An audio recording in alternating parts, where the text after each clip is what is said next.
ఎడారి స్వర్గంలో ఉద్యోగాలు సంపాదించాలంటే కఠినతరం చేసింది సౌదీ దేశం. ఆ దేశంలో ఉద్యోగాలు వర్క్ వీసా కావాలంటే ఖచ్చితంగా భారత ఎంబసీ నుంచి వెరిఫికేషన్ కంపల్సరీ అని చెప్పి భారత ఎంబసీ చెప్పిన పరిస్థితి నెలకొంది. గల్ఫ్ దేశాల్లో ఎంతోమంది ఉపాధి కోసం కార్మికులు వెళ్తుంటారు.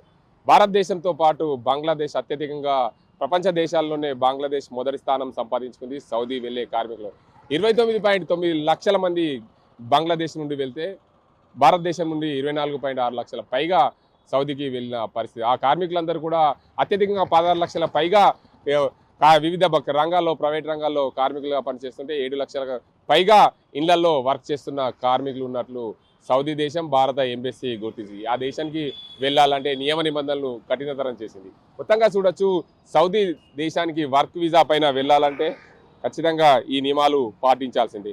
ఏదైనా వర్క్ కోసం వెళ్తే దానికి సంబంధించిన ఏదైతే దానికి సంబంధించిన సర్టిఫికేట్ తప్పనిసరి అని చేసింది సౌదీ దేశం. దీనికి అంతటికి సంబంధించి ఇప్పటికే భారత రాయబార సంస్థ పూర్తిగా దానికి నియమ నిబంధనలు విడుదల చేసింది. మొత్తానికి చూసుకోవచ్చు, ఏదైతే గల్ఫ్లో సౌదీలో ఉద్యోగాలు కావాలంటే ఖచ్చితంగా వారికి చేదు వార్తనే చెప్పచ్చు. ఎలాంటి నైపుణ్యం లేని కార్మికులు లేబర్గా వెళ్ళాలంటే వారికి కష్టతరమైన తెలుస్తుంది. మొత్తంగా వృత్తిపరమైన వృత్తిపరమైన జాబ్లకు వెళ్ళాలంటే అక్కడ ఖచ్చితంగా దానికి సంబంధించి విద్యార్హతలు తప్పనిసరి, వెరిఫికేషన్ తప్పనిసరి చేసింది సౌదీ దేశం.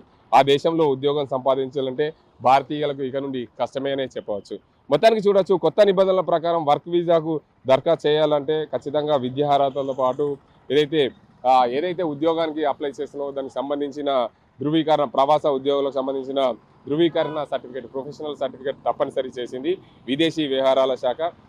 సౌదీ దేశంలో అత్యధికంగా ఉన్న దేశాల్లో మొదటి స్థానంలో బంగ్లాదేశ్ ఉంటే రెండవ స్థానంలో భారతదేశంలో 2020 నాటి జనాభా ఏదైతే లెక్కల ప్రకారం సౌదీలో 24 లక్షల మంది సౌదీ దేశంలో భారతీయులు కార్మికులుగా పనిచేస్తున్నారు. వీరిలో 16.4 లక్షల మంది వివిధ ప్రైవేటు రంగ సంస్థలో పనిచేస్తుండగా 7.8 లక్షల మంది ఇళ్లలో పనిచేస్తున్నట్లు చెప్పింది.